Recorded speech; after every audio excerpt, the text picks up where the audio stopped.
Hello friends, welcome to my channel. നമ്മൾ usually കണ്ടിട്ടുണ്ട് architectural drawings ഇങ്ങനെ വലിയ സൈസ് ഡ്രോയിങ്സ് ആയിരിക്കും. സിവിൽ എഞ്ചിനീയറിംഗ് ഡ്രോയിങ്സ് ആയാലും ആർക്കിടെക്ചറൽ ഡ്രോയിങ്സ് ആണെങ്കിലും ഇങ്ങനെ വലിയ സൈസ് ആയിരിക്കും. മോസ്റ്റ്ലി A1 അല്ലെങ്കിൽ A0 അങ്ങനത്തെ സൈസ് ആയിരിക്കും. അപ്പോൾ ഇത് സൂക്ഷിക്കാൻ വേണ്ടിയിട്ട് നമ്മൾ ഒരു നോർമൽ ഇതുപോലത്തെ സ്റ്റാൻഡേർഡ് ഫയലിൽ സൂക്ഷിക്കണമെങ്കിൽ അത് ബുദ്ധിമുട്ടാണ്. അപ്പം അതിനൊരു സ്പെഷ്യൽ ഫോൾഡ് ഉണ്ട്. നമ്മൾ സാധാരണ മടക്കും പോലെ മടക്കി കഴിഞ്ഞാൽ നമ്മളിങ്ങനെ ബിഗ് ഡ്രോയിങ് ആണല്ലോ, അത് മടക്കി കഴിഞ്ഞ് വെക്കുമ്പം നമ്മൾ പഞ്ച് ചെയ്യുമ്പം ഹോൾസ് ഒരു പ്രോബ്ലമാറ്റിക് ഏരിയാസിലായിരിക്കും ഹോൾസ് വരിക.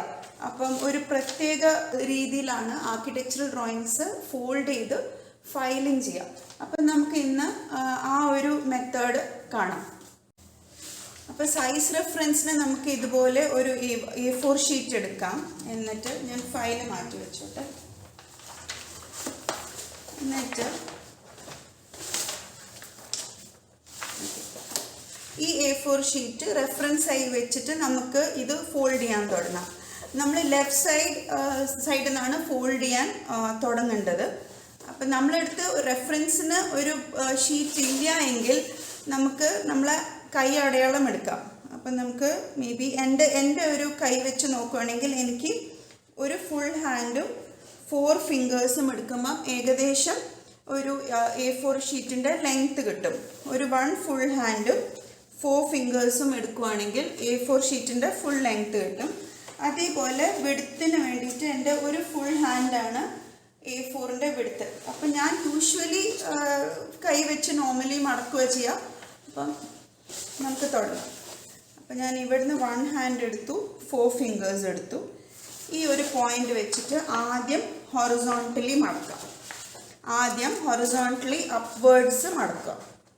മടക്കുമ്പം നല്ല നീറ്റായി കംപ്ലീറ്റ് ആയിട്ട് ഫോൾഡ് ചെയ്യാം. ഓക്കെ, ഇനി നമ്മൾ ഫാൻ ഫോൾഡ് ചെയ്യില്ലേ, അപ്പം അതുപോലെ ഈ ടോപ്പ് തിരിച്ച് ഡൗൺ സൈഡിലോട്ടേക്ക് ഫോൾഡ് ചെയ്യാം. ഫോൾഡ് ചെയ്യുമ്പം ഈ എഡ്ജ് ഈ ബോട്ടം എഡ്ജിനെ ടച്ച് ചെയ്യുന്ന രീതിയിൽ ഫോൾഡ് ചെയ്യാം.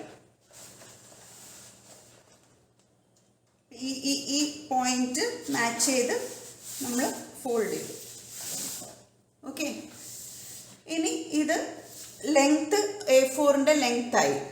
ഇനി വിഡ്ത്താണ് നമുക്ക് റെഡി ആക്കേണ്ടത്. അപ്പോൾ വിഡ്ത്ത് എൻ്റെ 1 ഹാൻഡ് ആയിരുന്നു. അപ്പോൾ ഇവിടുന്ന് 1 ഹാൻഡ് എടുത്തു, ഈ പോയിന്റ് മാർക്ക് ചെയ്തു. ആദ്യം ടുവേർഡ്സ് ദ ലെഫ്റ്റ് ഫോൾഡ് ചെയ്തു. Completely towards the left fold ചെയ്യാം. ഫോൾഡ് ചെയ്തു. ഇനി നമുക്ക് വീണ്ടും ഫാൻ ഫോൾഡ്. അപ്പോൾ വീണ്ടും ടുവേർഡ്സ് ദ റൈറ്റ് ഫോൾഡ് ചെയ്യാം. ടുവേർഡ്സ് ദ റൈറ്റ് ഫോൾഡ് ചെയ്യുമ്പം ഇവിടെ നമ്മളൊരു 2 ഇഞ്ച് വെറുതെ വിടുക. ഇവിടെയാണ് നമ്മൾ പഞ്ച് ചെയ്യുക. അപ്പോൾ ഇവിടെ ഒരു 2 ഇഞ്ച് സ്പേസ് നമ്മൾ വിട്ടിട്ട് ഫോൾഡ് ചെയ്യും. ഓക്കെ, ഇനി അടുത്തത് ചെയ്യുമ്പം നമ്മൾ വൺസ് ലെഫ്റ്റും വൺസ് റൈറ്റും ഇത് ഫോൾഡ് ചെയ്യണം. ബട്ട് ഈ എഡ്ജായിട്ട് ടച്ച് ചെയ്യണം. അപ്പം ഞാൻ ആ റെഫറൻസ് എടുത്ത്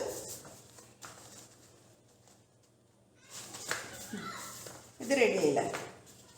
അപ്പം ആദ്യം വൺസ് ലെഫ്റ്റിലോട്ടേക്ക് ഫോൾഡ് ചെയ്തു. പിന്നെ ഈ പോയിന്റ് ഇവിടെ മാച്ച് ചെയ്തുകൊണ്ട് ഞാൻ വീണ്ടും ഇതിനെ റൈറ്റിലേക്ക് ഫോൾഡ് ചെയ്തു. ഓക്കെ, എന്നിട്ട് നമ്മൾ ഇവിടെയാവും പഞ്ച് ചെയ്യുക. അപ്പോൾ പഞ്ച് ചെയ്യുമ്പം ഈ പോർഷൻ ആ പഞ്ചിങ്ങിൻ്റെ അവിടെ ഒരു ബുദ്ധിമുട്ടുണ്ടാക്കും. അപ്പം നമുക്ക് ഈ വശം ഒന്ന് ഫോൾഡ് ചെയ്ത് വെക്കാം, ഒന്ന് അകത്തോട്ടേക്ക് ഫോൾഡ് ചെയ്ത് വെക്കാം. അപ്പം ഇങ്ങനെ നമുക്ക് ഫയൽ ചെയ്യാം. നമുക്കൊന്ന് പഞ്ച് ചെയ്ത് നോക്കാം. അപ്പോൾ ഫയലെടുത്തു.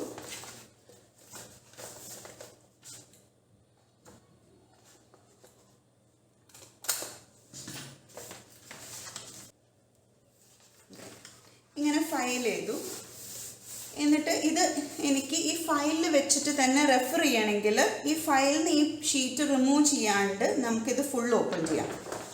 ഇതാണ് ഈ ഫോൾഡിൻ്റെ ഒരു ഗുണം. അപ്പോൾ നമുക്ക് ഒന്നുകൂടെ ഫോൾഡ് റിപ്പീറ്റ് ചെയ്യാം. ആദ്യം ലെങ്ത് ഓഫ് A4 എടുത്തു, അപ്പ് ഫോൾഡ് ചെയ്തു, കംപ്ലീറ്റ് അപ്പ് ഫോൾഡ്, പിന്നെ ഈ പോയിന്റ് മെഷർ ചെയ്തിട്ട് ഡൗൺ ഫോൾഡ്, പിന്നീട് വിഡ്ത്ത് മെഷർ ചെയ്തിട്ട് നമ്മൾ ആദ്യം ലെഫ്റ്റിലേക്ക് ഫോൾഡ് ചെയ്തു, എന്നിട്ട് ഫാൻ ഫോൾഡ് കണ്ടിന്യൂ ചെയ്തു towards the right, then again towards the left, then again towards the right. അപ്പോൾ ഇതുപോലെയാണ് ചെയ്യുക.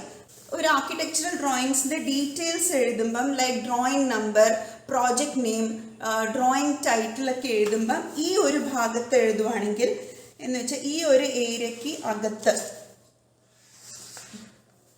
എഴുതുവാണെങ്കിലുള്ള ഗുണം എന്താണെന്ന് വെച്ചാൽ നമുക്ക് ഇത് ഡ്രോയിങ് കംപ്ലീറ്റ് ആയിട്ട് ഓപ്പൺ ചെയ്യാതെ തന്നെ ഇത് ഏത് ഡ്രോയിങ് ആണെന്ന് നമുക്ക് ഫയലിനകത്തുനിന്ന് പെട്ടെന്ന് തപ്പിയെടുക്കാൻ പറ്റും. അപ്പോൾ എപ്പോഴും ഇത് ഓപ്പൺ ചെയ്ത് കഴിഞ്ഞാൽ റൈറ്റിലെ ഡൗൺ സൈഡ് കോർണറിൽ വേണം നമ്മൾ ആ പ്രോജക്റ്റിനെ കുറിച്ചും ഡ്രോയിങ്ങിനെ കുറിച്ചും ഡ്രോയിങ് ഇഷ്യൂ ചെയ്ത ഡേറ്റിനെ കുറിച്ചുമുള്ള ഡീറ്റെയിൽസ് എഴുതുക. അപ്പോൾ ഈ ആർക്കിടെക്ചറൽ ഡ്രോയിങ്സ് ജനറലി ശ്രദ്ധിക്കുവാണെങ്കിൽ ഇവിടെ തന്നെയാണ് എല്ലാ ഡീറ്റെയിൽസും വരിക. ഓക്കെ, അപ്പോൾ ഇതാണ് ആർക്കിടെക്ചറൽ ഡ്രോയിങ്സ് ഫോൾഡ് ചെയ്ത് ഫയൽ ചെയ്യുന്ന ഒരു method.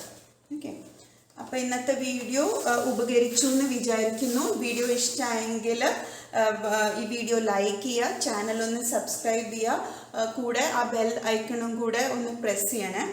Okay, good bye, thank you.